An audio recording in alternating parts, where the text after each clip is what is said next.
Let's get to Foster Friess, a value investor, of course, very, very successful looking at markets and looking at the political tea leaves. Foster, you know, markets like what they're seeing tonight, judging from the futures, judging from foreign markets. I'm not saying exclusively on what, you know, just happened in the United States. But are they getting ahead of themselves? Or do you think that's a justifiable response? Well, I think the Republicans have to be very, very excited about holding the Senate and gaining some seats there. That's big because whatever the House wants to come up with, it has to get through the Senate. So that's very positive. And secondly, you also have some concern about the House now being able to interrogate President Trump and investigate it. I think if that happens, it could backfire because people are sick and tired of the nastiness, the gotcha stuff, the political correctness.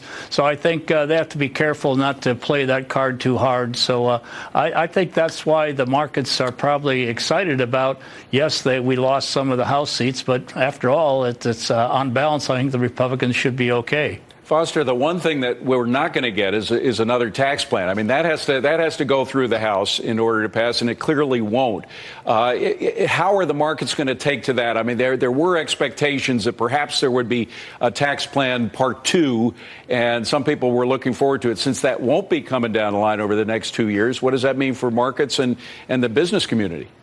I think with the tax plan we've had is so massive and such a dramatic change when you look at how they dropped the rates that I think part 2 can wait for another day and we'll do just fine with what we have. But isn't it exciting to see how many women the Democrats put up and were elected? You know, Neil, just think if the 3 wise men to go see Jesus were women. Number 1, they'd ask for directions. Number 2, they got there on time. Number 3, they'd help deliver the baby. They'd mucked out the stalls. They'd cooked a casserole. And they'd leave practical, sensible gifts. I mean, those women in there, I think, are going to do a good job for us. Myrrh? No, Murr. You're out of Murr. Out of here. You know, can I ask you a question, Foster? It's Kennedy. I'm just curious, what do you think happens with health care? Because obviously, if you don't have a big majority in the House, you can't pass Medicare for all because it dies in the Senate.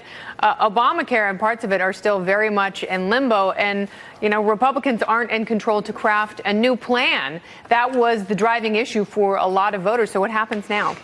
Well, if you look how close we came to the plan that Rick Santorum, Lindsey Graham, Susan Collins, and who was the fourth that put together, Cassidy, they had this 1 vote short of transferring the Medicare, Medicaid, all the federal dollars to the states. Now, California, they probably have a different format than South Carolina, so everybody gets to do what they want to do.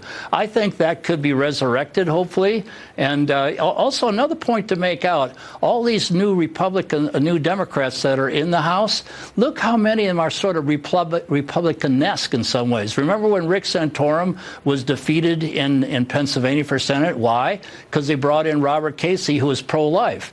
And I bet you if you look at how many veterans that the Democrats put up, the Democrats are very savvy to kind of have to put up Republican-type candidates in many cases.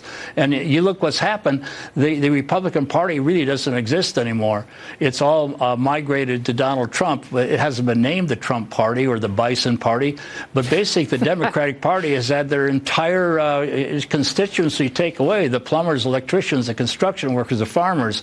And so that's a whole new paradigm. And who heads the Democratic Party? It's a counterpart to the Republicans, the country club Republicans. Who are they? The guys that run Amazon, Facebook, Google. Those are now the kingmakers and the people that control. So the Democrats are now the party of the rich, and the Republicans are now the party of the everyday guy. Well, I just find it fascinating that you could go from country club Republicans to the 3 wise men in one interview. It is a testament to your brilliance, young man. Thank you very, very much. It's always good having you.